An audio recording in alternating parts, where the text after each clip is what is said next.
Hola amigos de Comentando las Noticias, bienvenido a nuestro canal, donde analizaremos las noticias más relevantes con profundidad y con claridad.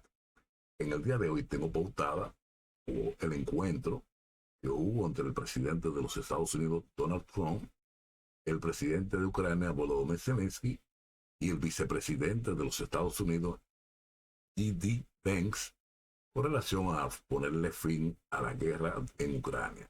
Voy a poner el encuentro en video y después lo voy a leer en español. Que nos fuimos. El presidente de los Estados Unidos, Donald J. Trump, el presidente de Ucrania, Volodymyr Zelensky, y J.D. Vance, vicepresidente de los Estados Unidos, en el día de hoy en la oficina oval de la Casa Blanca. Voy a poner el video.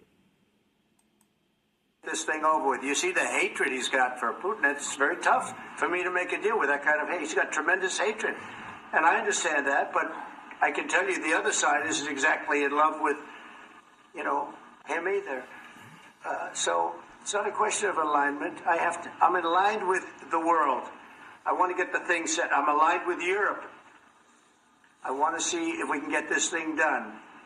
You want me to be tough? I could be tougher than any human being you've ever seen. I'd be so tough. But you're never going to get a deal that way, so that's the way it goes. All right, one more question. Hey, I will respond to this. So look, for 4 years in the United States of America, we had a president who stood up at press conferences and talked tough about Vladimir Putin, and then Putin invaded Ukraine and destroyed a significant chunk of the country. The path to peace and the path to prosperity is maybe engaging in diplomacy. We tried the pathway of Joe Biden, of thumping our chest and pretending that the President of the United States' words mattered more than the President of the United States' actions. What makes America a good country is America engaging in diplomacy. That's what President Trump is doing. Can I ask you? Sure. Yeah? Yeah. Okay. So he occupied our parts, big parts of Ukraine, part of East and Crimea. So he occupied it on 2014. So during a lot of years, so I'm not speaking about just Biden, but those time was Obama, then President Obama, then President Trump, then President Biden, now President Trump, and God bless, now President Trump will stop him. But during 2014, nobody stopped him. He just occupied and took. He killed people. You know what the contact 2015.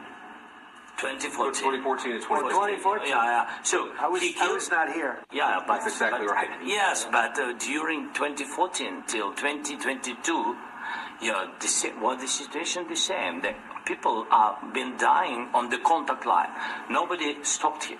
You know that we had conversations with him, a lot of conversation, my bilateral conversation, and we signed with him, me, like a new president.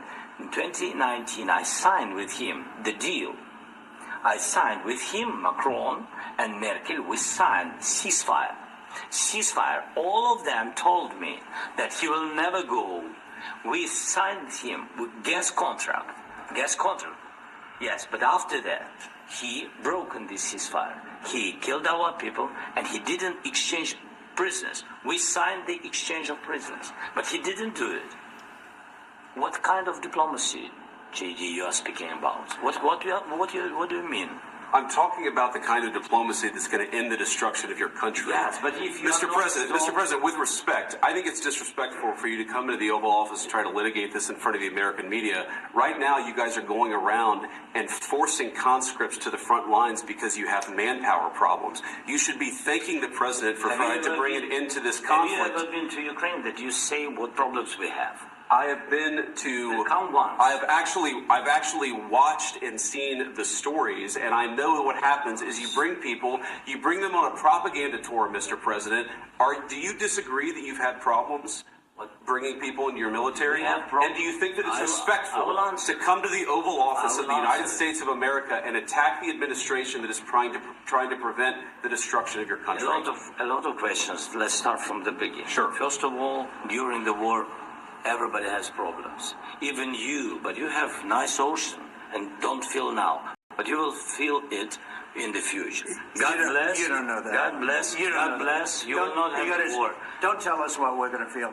We're trying to solve a problem. Don't tell us what we're going to feel. I'm not telling you. Because I'm you're in no answering on this position to question. dictate that. That's exactly what you're doing. You're in no position to dictate what we're going to feel. We're going to feel very You will good. feel influenced. We're going to feel very I'm good and telling very you, strong. You will feel influenced. You're right now not in a very good position. You've allowed yourself to be in a very bad position, and he happens to be right about it. From the very beginning of the war. You're not Mr. in a good position. You don't have the cards right now. With us, you start having cards. Right now, you don't. You're playing cards.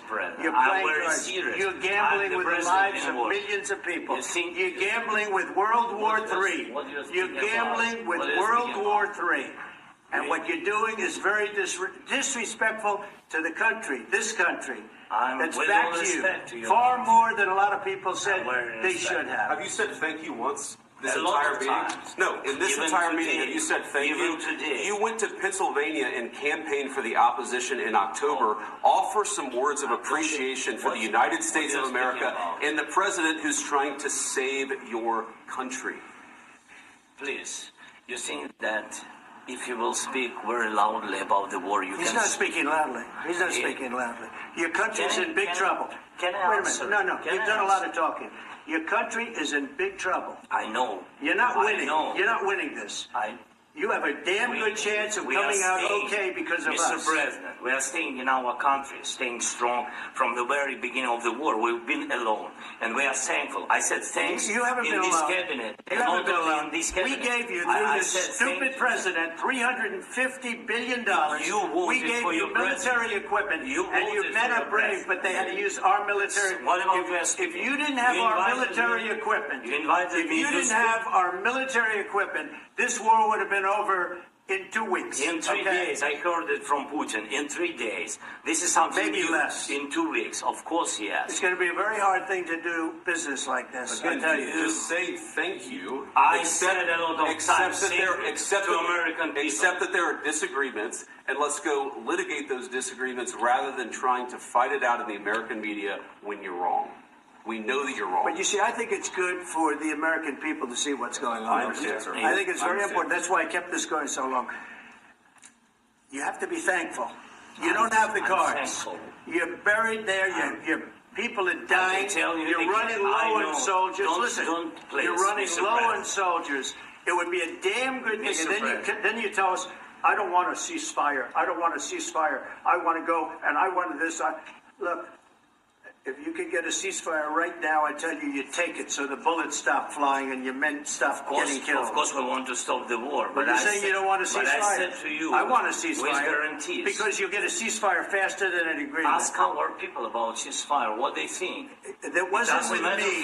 That wasn't with me. That was with a guy named Biden who was not a smart person. That was with Obama. It was your president. Excuse me. That was with Obama, who gave you sheets, and I gave you javelins. Yes. I gave you the javelins to take out all those tanks. Obama gave you sheets. In fact, the statement is Obama gave sheets and Trump gave javelins. You got to be more thankful, because let me tell you, you don't have the cards. With us, you have the cards. But without us, you don't have any cards. One more question to Mr. Vice President. I'm sorry. It's going to be a tough deal to make because the attitudes have to change. What if Russia breaks ceasefire? What if Russia... Ese fue el video del día de la discusión, pero yo lo voy a leer en español, lo que se dijeron ahí, para que no entiendan. Tras 30 minutos de declaraciones ante los medios, la tensión estalló cuando el mandatario estadounidense interrumpió para afirmar que Zelensky no estaba en posición de dictar de condiciones sobre la guerra. En un momento de la discusión intervino el vicepresidente J.D. Vance, que estaba en un sillón a la izquierda del mandatario estadounidense. Es una falta de respeto que vengas al despacho Oval a intentar debatir esto ante los medios estadounidenses, dijo Vance a Zelensky. Vance continuó cuestionando al líder ucraniano sobre los problemas de Ucrania para reclutar suficientes soldados y lo reprochó de que cada vez que recibe un líder extranjero en su país lo haga en un tour propagandístico. Ante esas duras palabras, Zelensky escuchó a Banks con los brazos cruzados y las cejas en alto. Con tono calmado, contestó que durante la guerra todo el mundo tiene problemas. Zelensky afirmó que incluso si Estados Unidos tiene un bonito océano entre Europa y su territorio, usando un término que Trump ha utilizado en el pasado para referirse al Atlántico, en un futuro también sentirá esos problemas. No tienes las cartas a tu favor ahora. Con el comentario del enfadado de Trump, quien intervino diciendo con tono duro, no nos digas los que vamos a sentir, estamos tratando de solucionar un problema, no nos diga lo que vamos a sentir. No está en posición de dictarnos lo que vamos a sentir, no sentimos muy bien, nos sentimos muy fuerte. Ahora mismo, tú no estás en una buena posición, te está permitiendo estar en una mala posición, insistió mientras Zelensky intentaba interrumpirle. No tienes la carta a tu favor ahora, continuó Trump, advirtiéndole de que está jugando con la vida de millones de personas y con una tercera guerra mundial. Lo que está haciendo es una gran falta de respeto a este país. Le reprochó al respecto. Esa fue el enfrentamiento de Zelensky con el presidente y vicepresidente de los Estados Unidos. Yo particularmente, mi opinión personal, no sé la tuya, es que Zelensky debe de buscar la manera de que haya paz en Ucrania, porque Ucrania está totalmente destruido. No puede con Rusia y sin el apoyo de Estados Unidos menos. Europa también, mejor dicho, la ONU dijo que no iba a, o sea, cuando se le planteó el secretario de Estado Marco Rubio de que se buscara la manera de que haya paz, o mejor dicho, se termine la guerra entre Ucrania y Rusia, la ONU se negó. Entonces Zelensky repite de nuevo que si la ayuda de Estados Unidos eso va a fracasar, y va a fracasar porque Trump no le va a dar un centavo. O sea, Trump está cumpliendo lo que dijo en campaña, la gente votó por eso. Entonces, esté de acuerdo o no con el presidente Trump, está haciendo lo que dijo que iba a hacer. Yo creo que Zelensky al final va a tener que ceder porque no tiene otra alternativa. Él insiste en que que Ucrania entre a la OTAN y eso va a ser imposible. Imposible porque Rusia no lo acepta. Un derecho que tiene Rusia a no tener los enemigos en la frontera, como tiene cualquier potencia mundial. Esa es la pura verdad. Tú estés de acuerdo o no, esa es la realidad. Esa es la pura realidad. Bien, llega al final de este video. Si te gusta el canal, suscríbete. Si quieres que te llegue la notificación, toca la campana. Y si te gusta el video, dale un like. Será hasta la próxima. Gracias por ver Comentando las Noticias.